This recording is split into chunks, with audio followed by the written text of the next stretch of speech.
Zee 24 तास एक पाऊल पुढे।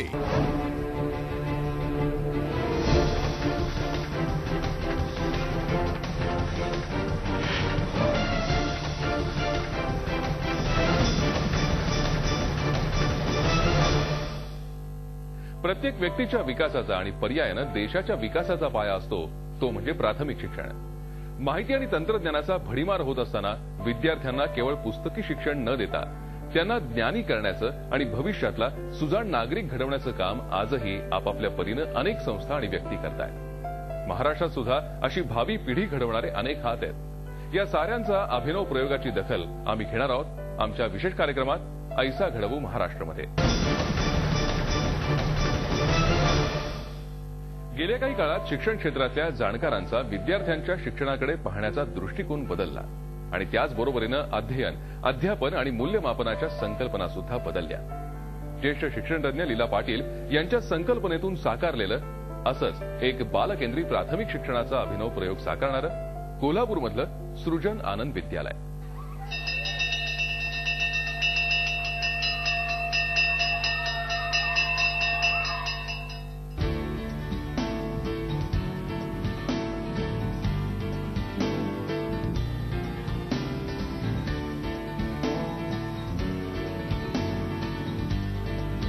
कोल्हापुरातील मुक्त सैनिक वसाहतीतली ही सृजन आनंद शाळा।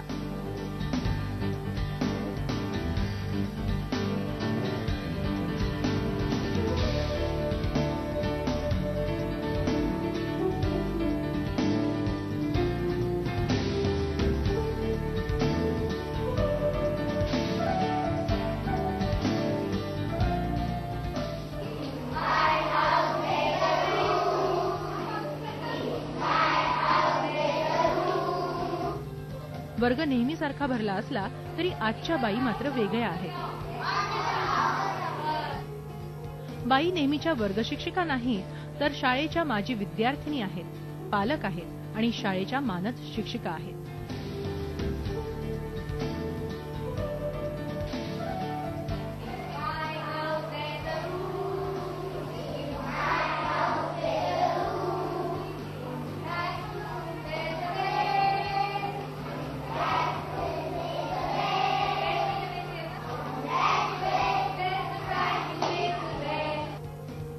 शिक्षक सहभाग आणि लोकसहभाग खूप आम्ही महत्त्वाचा मानला। गेली 27 वर्ष जेव्हा आम्ही हे काम करतो तेव्हा दरच वेळेस आमचे कितीतरी पालक शाळेत शिक्षक म्हणून काम करतात आणि हे सगळे मानद शिक्षक म्हणून काम करतात। शिवाय समाजामध्ये खूप वेगवेगळ्या क्षमता असणारी अनेक माणसं आहेत, ती सगळी शाळेसाठी विना मोबदला सेवा देत असतात। नॉन फॉर्मल एज्युकेशन काय आहे हे मला स्वतःला माहीत असल्यामुळे आणि त्याचं काय महत्त्व आहे शिक्षणामध्ये हे माहिती असल्यामुळे अशी शाळा आहे कोल्हापूरमध्ये हे जाणल्यानंतर मला खूप आनंद झाला आणि ठरवलं की नाही आपण आपलं कॉन्ट्रीब्युशन या शाळेमध्ये द्यायलाच पाहिजे आणि ह्याला मी जॉब म्हणणार नाही पण एक कॉन्ट्रीब्युशन टुवर्ड्स सोसायटी।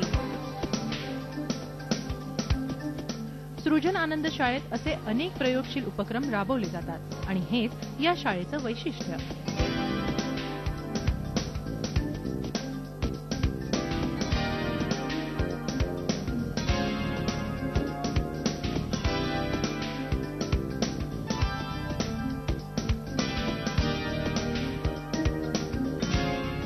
परिवर्तनशील शिक्षणासाठी मुलांचे हक्क अबाधित राहतील आणि शिक्षण सृजनात्मक आणि त्याचबरोबर आनंददायीही राहील या उद्देशानं 1985 मध्ये लीला पाटील यांनी स्वतःच मुलांना घडवण्याचा निर्णय घेतला आणि त्यातून साकारली बालकेंद्री प्राथमिक शिक्षणाचा अभिनव प्रयोग प्रत्यक्षात आणणारी सृजन आनंद शाळा।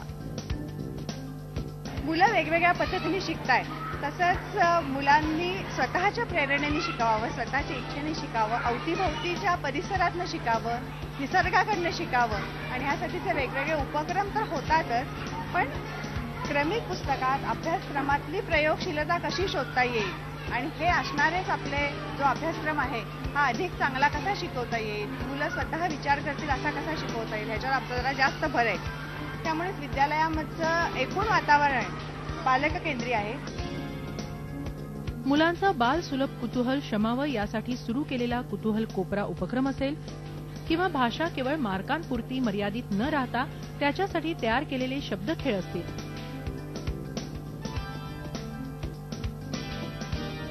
किंवा परिसर अभ्यास, विज्ञान अभ्यास यासारखे कार्यक्रम असतील,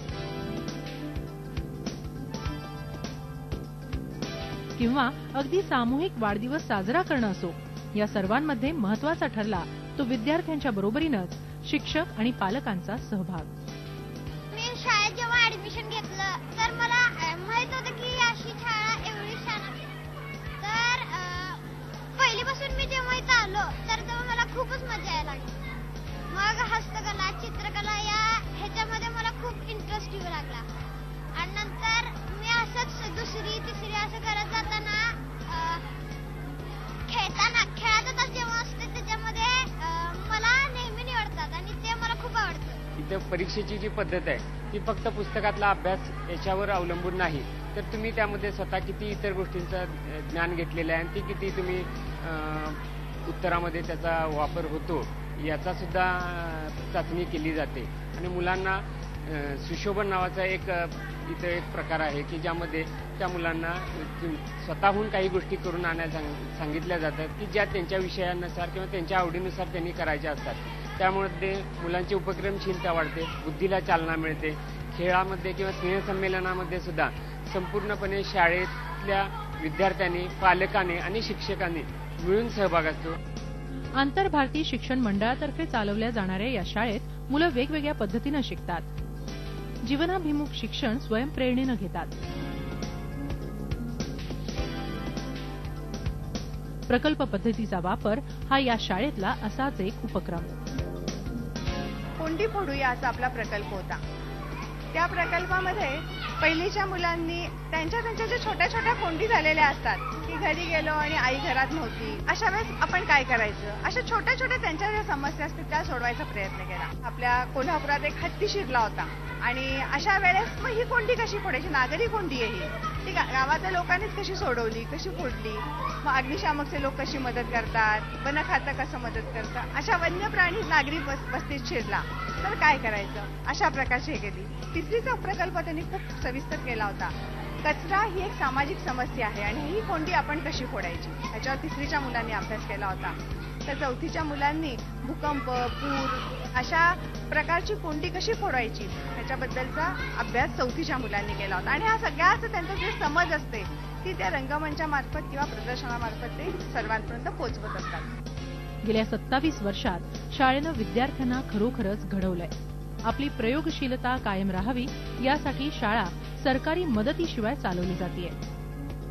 प्रेरक अनुदानाची अपेक्षा असली तरी शाळेची खरी संपत्ती त्यांनी घडवलेले हे विद्यार्थी आहेत.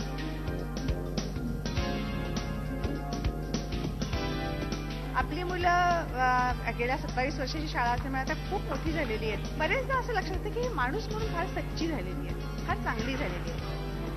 त्यांना तो जो आपण एक काहीतरी थेंब टाकायचा प्रयत्न केलाय की निसर्गाबद्दल प्रेम वाटेल, समाजाबद्दल आत्मीयता वाटेल, ते त्यांच्या मनामध्ये जिवंत राहिलेलं आहे.